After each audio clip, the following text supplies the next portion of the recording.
So over here, you can see that I got a bunch of data in the table. And if you want to have an interactive way for the user to enter out data, then you can use something called forms. So over here, you can see table 2 is opened up. So in order to create a form, all you need to do is go to create right here. And once you go to create, you can go around and click on form right here.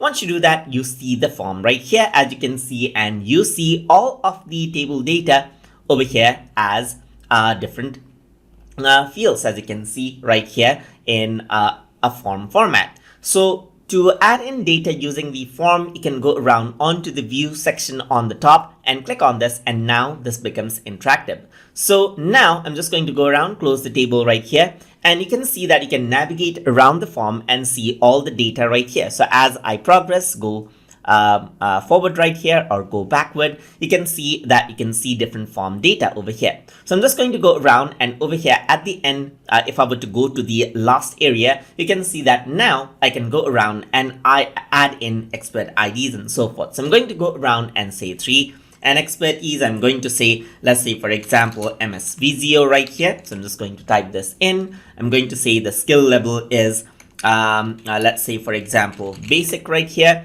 And price is going to be 250, just like this. Similarly, I'm going to go around, add in another data by going around and clicking on next record right here. So over here in the next record, now you can see that there's a place for new record again. So I'm going to go around and type in expertise ID as 2 and expertise as, let's say for example, MS, let's say for example, it's MS project right here.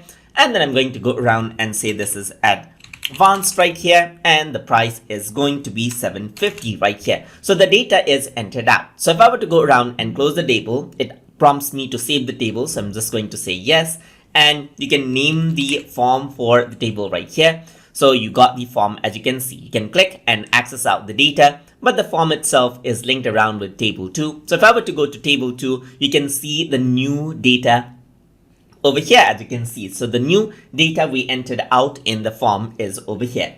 And that is how you can create and use forms inside of MS Access table database. So hope you guys learned something as always. And as always, please like, comment, share, and subscribe.